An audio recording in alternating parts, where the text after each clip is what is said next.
You, John Fitzgerald Kennedy, do solemnly swear. I, John Fitzgerald Kennedy, do solemnly swear.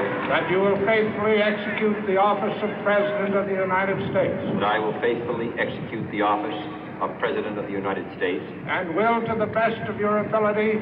And will, to the best of my ability. Preserve, protect, and defend the Constitution of the United States. Preserve, protect, and defend the Constitution of the United States. So help you God. So help me God.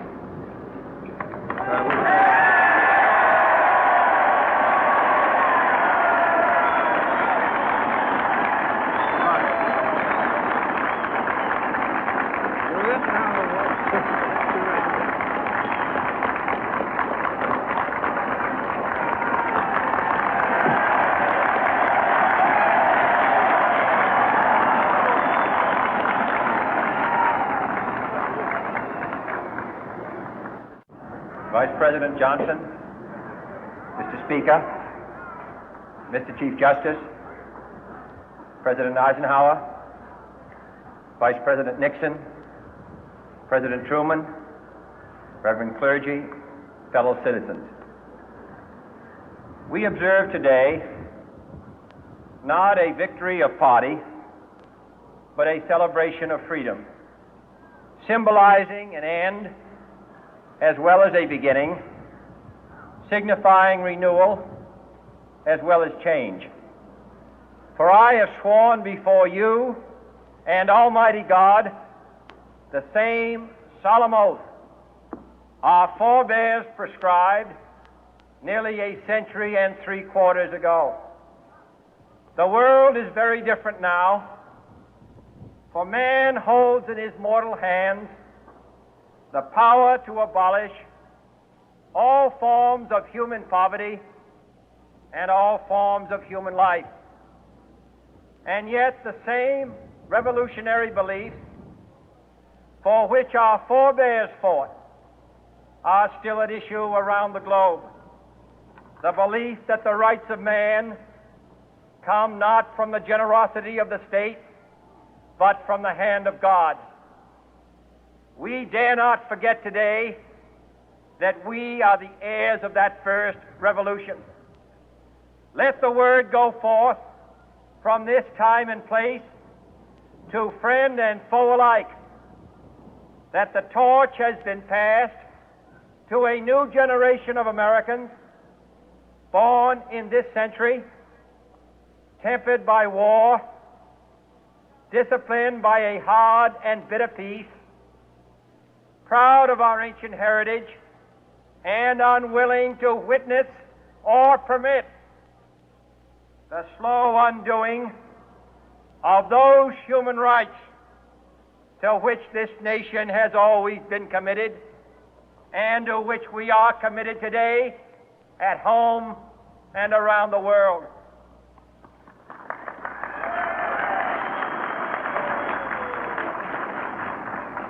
Let every nation know, whether it wishes us well or ill, that we shall pay any price, bear any burden, meet any hardship, support any friend, oppose any foe to assure the survival and the success of liberty.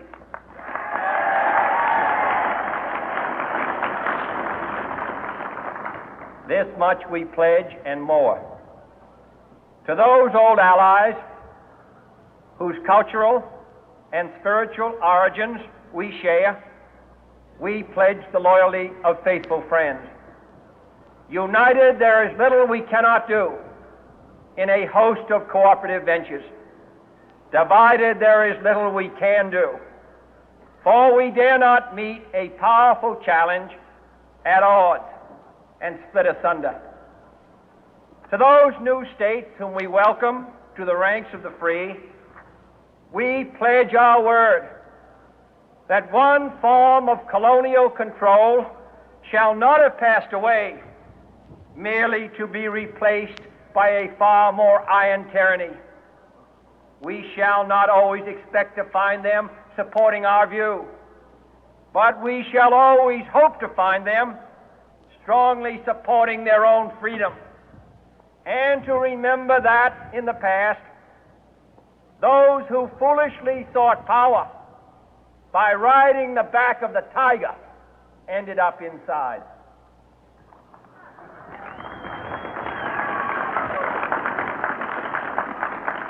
To those people in the huts and villages of half the globe struggling to break the bonds of mass misery, we pledge our best efforts to help them help themselves for whatever period is required, not because the communists may be doing it, not because we seek their votes, but because it is right.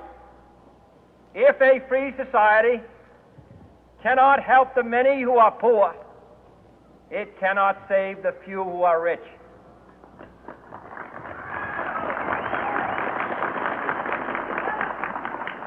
To our sister republics south of our border, we offer a special pledge to convert our good words into good deeds, in a new alliance for progress, to assist free men and free governments in casting off the chains of poverty.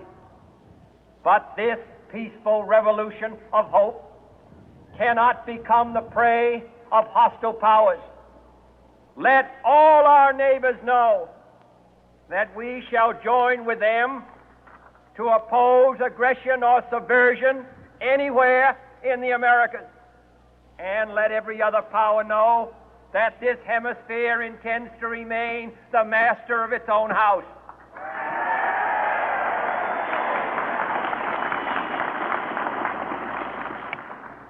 To that World Assembly of Sovereign States, the United Nations, our last best hope, in an age where the instruments of war have far outpaced the instruments of peace, we renew our pledge of support to prevent it from becoming merely a forum for invective, to strengthen its shield of the new and the weak, and to enlarge the area in which its writ may run.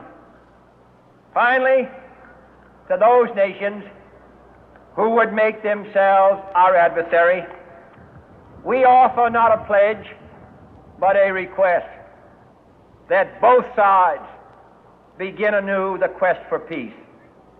Before the dark powers of destruction, unleashed by science, engulf all humanity in planned or accidental self-destruction, we dare not tempt them with weakness, for only when our arms are sufficient beyond doubt can we be certain beyond doubt that they will never be employed.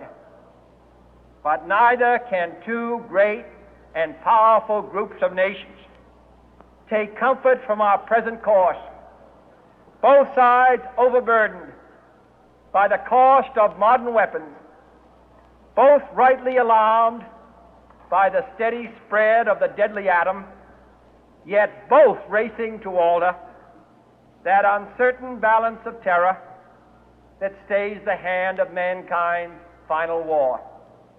So let us begin anew, remembering on both sides that civility is not a sign of weakness, and sincerity is always subject to proof.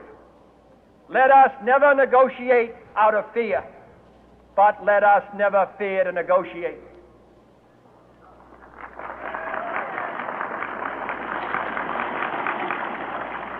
Let both sides explore what problems unite us, instead of belaboring those problems which divide us.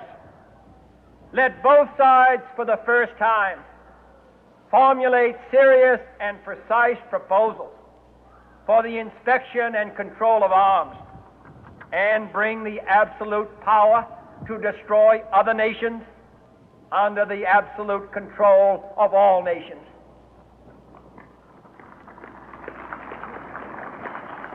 Let both sides seek to invoke the wonders of science instead of its terrors. Together, let us explore the stars, conquer the deserts, eradicate disease, tap the ocean depth, and encourage the arts and commerce. Let both sides unite to heed in all corners of the earth the command of Isaiah to undo the heavy burden and let the oppressed go free.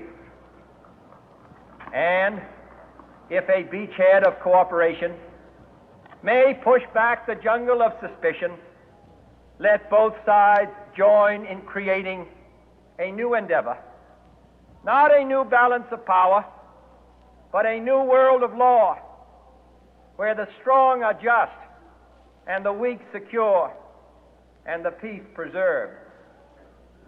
All this will not be finished in the first 100 days, nor will it be finished in the first 1,000 days, nor in the life of this administration, nor even perhaps in our lifetime on this planet.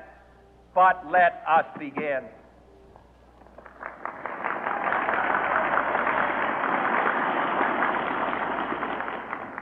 In your hands, my fellow citizens, more than mine, will rest the final success or failure of our course.